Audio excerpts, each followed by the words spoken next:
ሰላም ውድ የኢትዮ ካር ድራይቨር ቤተሰቦች እንዴት ሰንብታችኋል?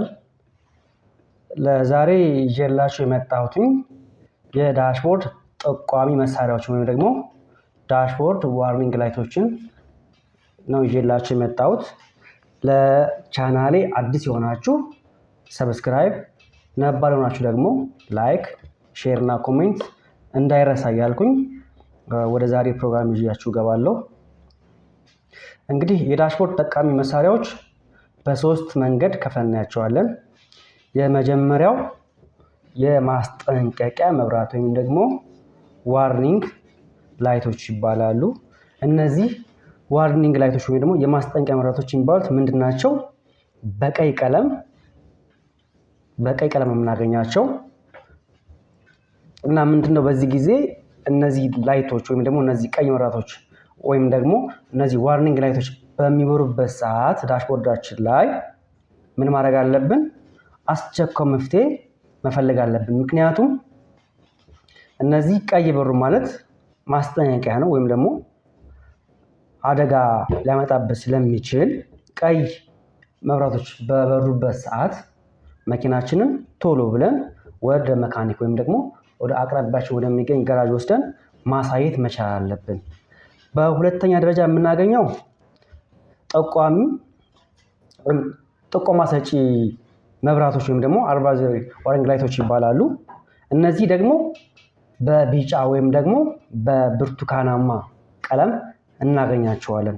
እነዚህ ጠቋሚ መብራቶች ብዙ ጊዜ የተወሰነ ጊዜ ይሰጡናል። ማስተካከል የምንችልባቸው እስከምናስተካክልበት ጊዜ የተወሰነ ጊዜ ይሰጡናል።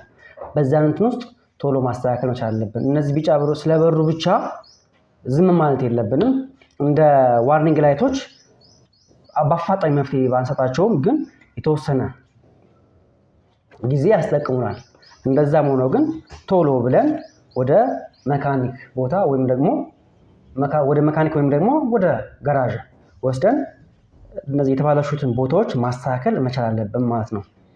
በሶስተኛ ደረጃ የምናገኛቸው መረጃ ሰጪ ወይም ደግሞ ኢንፎርሜሽን የሚሰጡን ዋርኒንግ ላይቶች ኢንፎርሜሽን የሚሰጡን ላይቶች ናቸው፣ ዳሽቦርድ ላይቶች ናቸው።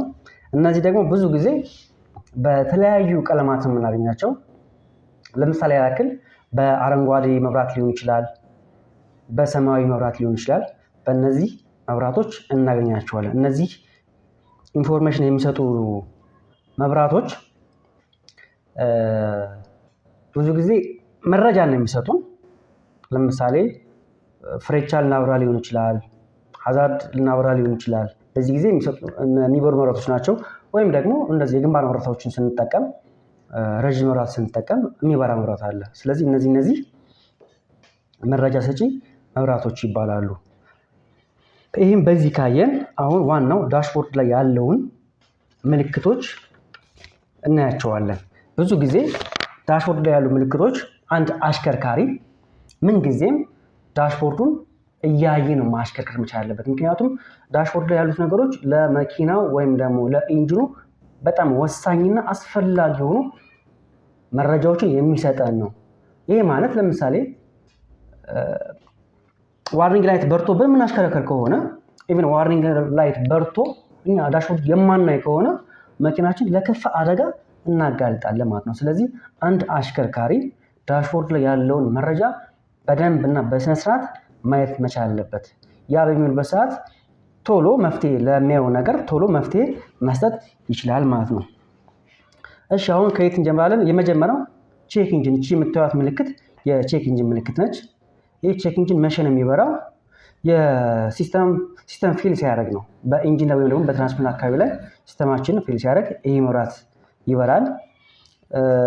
በተለያዩ ምክንያቶች ይበራሉ። ለምሳሌ ያክል ዝቅተኛ የዘይት ግፊት ወይም ኢንጂናችን ላይ ሲኖር፣ ሎ ኤር ፕሬሸር ሲኖር ወይም ደግሞ ኦቨርሂቲንግ ሲፈጠር እነዚህ ሊበራ ይችላል። አንዳንዴም ደግሞ የፊውል ካፑ ወይም ደግሞ የነዳጅ ክዳናችን ካልተከደነ ወይም ደግሞ በዙሪያው ያሉት ጉሚኖች ከሰፉ ወይም ደግሞ ከተቆረጡ ፊውል ኢቫፖሬት ስለማድረግ በዚህ ጊዜ ይሄ ቼክ ኢንጂን ሊበራብን ይችላል። ስለዚህ ይሄ ቼክ ኢንጂን በሚበራበት ሰዓት የተወሰነ ጊዜ ያስጠቅመናል። ነገር ግን ቶሎ እንትን ማለት አለብን። ያ ሆነ ማለት ለምሳሌ ከተለመደው ድምፅ ውጭ የሚያሰማ ከሆነ አውቶማቲካሊ መኪናችን ወደ መካኒክ ወደ ገራጅ ቦታ መውሰድ አለብን። የተለመደ ድምፅ የሰማን የምናሽከረክር ከሆነ መኪናው ያልተለመደ ድምፅ የምንሰማ ከሆነ ቶሎ ብለን ወደ መካኒክ ጋር ማሳየት መቻል አለብን ማለት ነው። አንዳንድ ጊዜም እንደዚህ ቼክ ኢንጂን በሚበራበት ሰዓት የኔጌቲቭ እና ፖዚቲቭ ባትሪውን ነቅላችሁ እንደዚህ አብራችሁ አገናኝታችሁ ብታደርጉትም አንዳንድ ጊዜ የሚጠፋበት አጋጣሚ አለ። ሲስተሙ ትንሽ ከሆነ ነው። ነገር ግን እንደዚህ አድርጋችሁ የማይጠፋ ከሆነ ይሄ ወደ መካኒክ ቦታ ማሳየት መቻል አለባችሁ። ሁለተኛው የቴምፕሬቸር ዋርኒንግ ላይት ነው፣ ወይም ደግሞ የሙቀት መጠኑን የሚያሳየን የዳሽቦርድ ጠቋሚ ምልክት ነው። ይሄ ላይት በጣም አስፈላጊ ነገር ነው። ምክንያቱም የሙቀት መጠኑ ሲጨምር ነው ይሄ ላይት የሚበራብን። የሙቀት መጠን በምን ሊጨምር ይችላል? ወይም ደግሞ ይሄ ላይት የሙቀት መጠን ጌጁ በምን ሊበራ ይችላል? በምን በሰዓት አንደኛ በቂ ውሃ በራዲያተር ውስጥ ከሌለ፣ የውሃ መስመሮች ቱቦዎቹ ከተቆረጡ፣ እንዲሁም ደግሞ የዋተር ፓምፕ ላይ ችግር ካለ እነዚህ መብራቶች ሊበሩ ይችላሉ። ኢቭን በቂ ዘይትን በመኪናችን ውስጥ ከሌለ ይህም የመኪናችን ሙቀት ስለሚጨምር የሙቀት መጠን ጌጁ ሊያበራ ይችላል። በሌላ ቴርሞስታትም እንደዚሁ የቴርሞስታቷ እንትን ከላላችሁ ወይም ደግሞ ቴርሞስታቱ ላይ ችግር ካለበት ይሄም የሙቀት መጠኑ ሊያበራ ስለሚችል ይሄን ቶሎ ማሳየት። የሙቀት መጠን ጨመረ ማለት ይሄ ወዲያውኑ ወደ ጋራጅ ወይም ደግሞ ለመካኒክ ማሳየት መቻል። ምክንያቱም የሙቀት መጠኑ ጨምሮ የምናሽከረክር ከሆነ ሞተሩን ከጥቅም ውጭ እናደርገው ስለምንችል፣ ስለዚህ ይሄ ጌጅ አበራ ማለት ምልክት ካሳየን ቶሎ ብለን መኪናችን አቁመን ለመካኒክ ማሳየት መቻል አለብን። ሌላ የምናገኘው የባትሪ ቻርጂንግ ዋርኒንግ ላይት ነው። እቺ የባትሪ ምልክቷ የባትሪ ቻርጂንግ ዋርኒንግ ላይት ነው። ይሄን ባትሪ ሊበራበት የሚችለው ምንድነው? ባትሪያችን ሙሉ ለሙሉ ከደከመው ዴድ ከሆነ ይሄ ባትሪ ሊበራ ይችላል።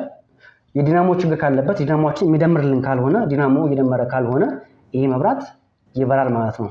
ስለዚህ ይሄ መብራት ከበራ ይሄንን ማስተካከል መቻል አለብን። ምክንያቱም ይሄ መብራት እየበራ የምናሽከረክር ከሆነ ድንገት መኪናችን ሞተሩ ቢጠፋበት ድጋሚ ማስነሳት ስለማንችል፣ ምክንያቱም ዲናሞ እየደመረ ስላልሆነ ዲናሞ ለባትሪ መስጠት ያለበትን ፓወር እየሰጠው አይደለም። ስለዚህ ባትሪያችን ፓወር ስለሚያጣ ድንገት መንገድ ላይ ሞተር ከጠፋብን ድጋሚ ላይነሳልን ስለሚችል ይሄ ባትሪ ቻርጂንግ ዋርኒንግ ላይት የሚበራ ከሆነ ወዲያውኑ ወደ ገራጅ ውስጥ ማስተካከል መቻል አለብን።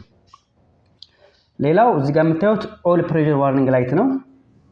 ይህ መብራት ደግሞ በሞተር ውስጥ የሉብሪኬሽን ሲስተም በቂ ዘይት ከሌለው መኪናችን ውስጥ ከሚጠበቀት በታች ከሆነ ዘይቱ ይሄ መብራት ይበራብናል። ምክንያቱም የዘይት ግፊቱ ከበቂ በታች ከሆነ ስለ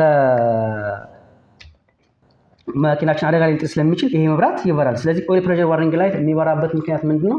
በቂ ዘይት ሞተራችን ውስጥ ከሌለ ይሄ መብራት ያበራል። ይሄ ሆነ ማለት ቶሎ አሁንም መኪናችንን ወደ ገራዥ ወይም ደግሞ ወደ ለመካኒክ ማሳየት መቻል አለብን። ምክንያቱም ይሄ ጌጅ አብርቶ የምናሽከረክር ከሆነ አሁንም ሞተሩን ለከፋ አደጋ እናጋልጠዋለን ማለት ነው። ሌላኛው የምናየው ነገር እዚህ ጋር ጌጅ የምታዩት ነገሮች ናቸው።